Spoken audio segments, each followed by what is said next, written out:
If you're new to cooking, but you want to save some money by preparing your own food at home, sandwiches are a great place to start. With a wide variety of breads, proteins, veggies, and condiments available at all grocery stores, and even some convenience stores, you can make yourself a customized sandwich to your liking in 5 minutes or less.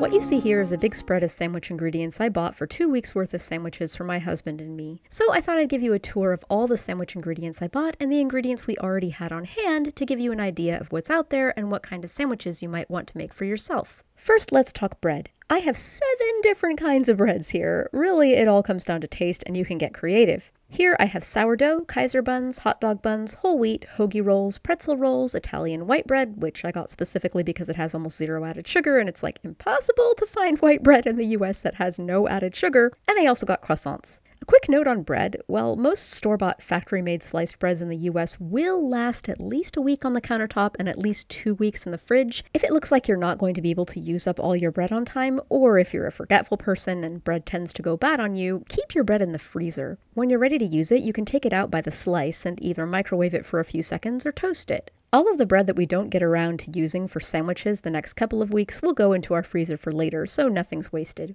Now let's look at my protein section. Here we have cured meats and cheeses. Pre-sliced cheese is generally more expensive than cheese sold in blocks, but it's so easy to use and you won't need to get out a knife and cutting board, so I recommend pre-sliced cheese. I got provolone, cheddar, and Swiss here, but there are so many more varieties out there. For meat, as you can see, I got some sausages and hot links. Yes, for the purposes of this video, a hot dog is a sandwich. These sausages and hot links are pre-cooked, so all you really have to do is heat them up. This is canned tuna. I only like fresh tuna, but my husband likes tuna fish sandwiches with canned tuna, so I got it for him. If you do like canned tuna, it's a great protein to have on hand for an easy meal. Deli sliced meats are also great for sandwiches. Since these meats are cured and already cooked, they're ready to use and they will last much longer in your fridge than fresh meat. I got some turkey and some pepper salami, which I guess I forgot to take out of the fridge because I don't see it here, but there are many more choices out there.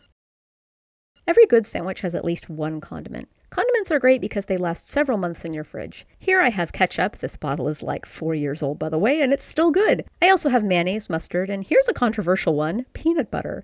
Peanut butter is great because it also doubles as a protein, and I didn't get any, but hummus also makes a great protein-rich spread.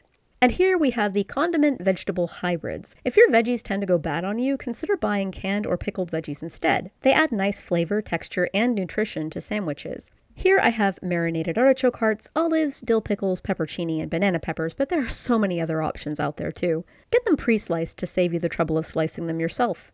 And now for the fresh produce. If you're not comfortable with a knife, you might want to skip these and go for the pre-sliced, canned, or pickled veggies instead. But here I got some red onion, cucumber, and Roma tomatoes. I got Roma tomatoes specifically because they're much heartier and will last a good week on your countertop without spoiling, even longer in the fridge. If you're not comfortable with a knife, you can always buy cherry tomatoes and eat them on the side of your sandwich instead. For lettuce, my husband turned me on to these living lettuces and now I am a believer. They are more expensive than bunch lettuce, but they last so much longer. Pick off the leaves as you're ready to use them and you'll have fresh, crisp lettuce for a good 2 weeks in your fridge. Now, avocado is a controversial buy. If avocados tend to go bad on you before you remember to use them, I would not recommend buying them. If you want avocado in your sandwich, you can always buy pre-made guacamole at the deli section of your grocery store instead. I love avocados for sandwiches because if you mash them or use guacamole, they double as a condiment and they're loaded with healthy fat. For sides, chips are classic of course, but if you want to be a little healthier, some great sides are mini raw veggies like baby carrots, sugar snap peas, sweet baby peppers, cherry tomatoes, and celery sticks. There's also cheap hearty fruits like bananas and tangerines. So that's my sandwich haul. I'll be showcasing the easy sandwiches I make with all of these ingredients over the next few weeks on this channel. In the meantime, check out the rest of my Easy Gentle Cooking playlist for more quick tips and easy recipes. I'd like to thank Chrissy, Britt, Honey Badgers, Megan M, Matthew, Jenny D, Robert Z, Mercedes, Jocelyn, Vanilla, Gina, Megan, and Data Fox for supporting this channel.